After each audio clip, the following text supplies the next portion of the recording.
Welcome back. Former FBI informant Alexander Smirnov arrested again just days after being released from jail. Smirnov's lawyers filed an emergency motion insisting that their client was taken back into custody under bizarre circumstances. Smirnov was indicted for allegedly lying to investigators that Hunter and Joe Biden each received $5 million checks in bribes from a Ukrainian business, Burisma. New York Congressman Dan Goldman writes this on X. DOJ must now investigate whether and when Grassley, Comer, or Jordan knew that Smirnov was spreading Russian disinformation. He's also accusing the lawmakers of conspiring with Putin.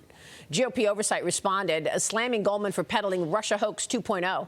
They point out the committee never talked to or even knew the informant's name, and that the FBI told lawmakers that Smirnov was highly credible. They said he was paid six figures and he was very trusted. Joining me right now is South Carolina Congresswoman Nancy Mace, a member of the House Oversight, Armed Services, and Veterans Affairs committees. Congressman, thanks very much for being here. Your reaction to now plunging into politics on all of this? Well, it's clear that Dan Goldman has lost his mind yet again. And the Oversight Committee, we've been doing this investigation, and the FBI told the Oversight Committee that this witness was credible and this witness was trustworthy. Even Jamie Raskin last year said in front of the entire world that he was told this witness was credible. And so this is just another day and another Russia hoax coming out. So do you believe that he lied?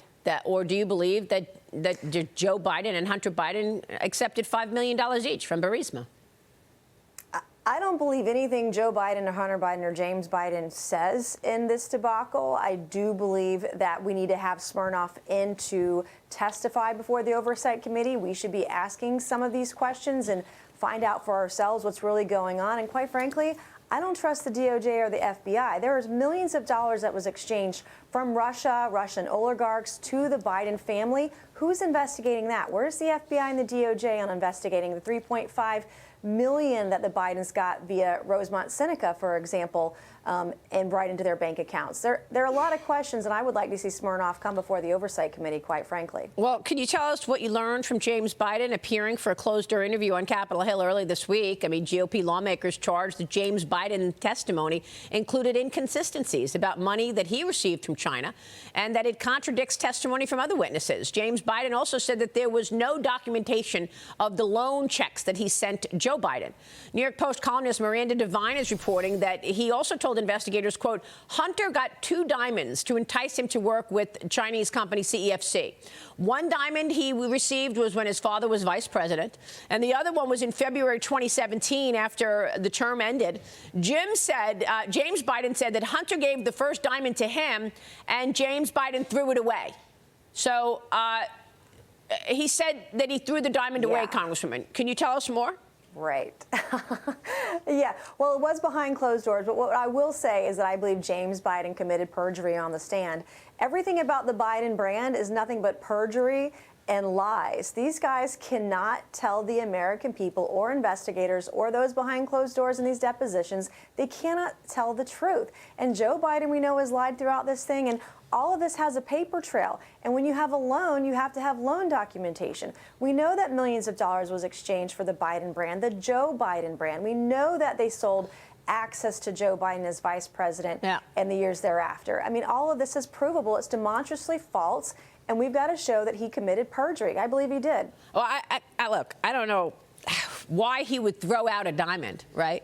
So just to be clear, James Freeman, I want you to jump in here in a second. But I mean, a jeweler, a very high-end jeweler told me that diamonds is a very good way to hide wealth. Okay, because you don't have to put it in the will. It's just a diamond. You keep it in your closet. You could pass it on to generations, and it's millions and millions of dollars in value.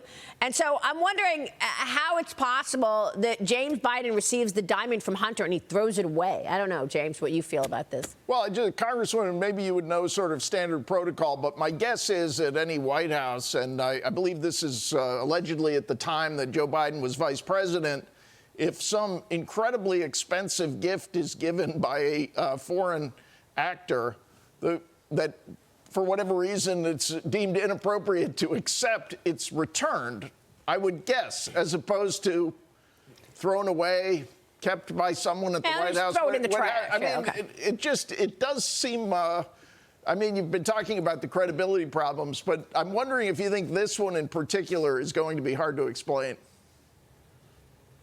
No, absolutely. I mean, you would have to logically return a gift as expensive as this with your proximity to the vice president, now president of the United States. It's not a believable story. And yet the mainstream media, they just eat it up hook, line, and sinker. They take everything they say as fact when the facts prove otherwise. It's ridiculous, and the American people believe us over the mainstream media. And you're seeing that when we talk to voters, talk to constituencies.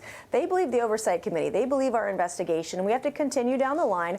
I very much am looking forward to proving Hunter Biden wrong when he comes in for his deposition, when he comes in before the Oversight Committee, because it's nothing but lies and perjury from this family. Are you going to ask him where the other diamond is? And what's the value of these diamonds? Do you know?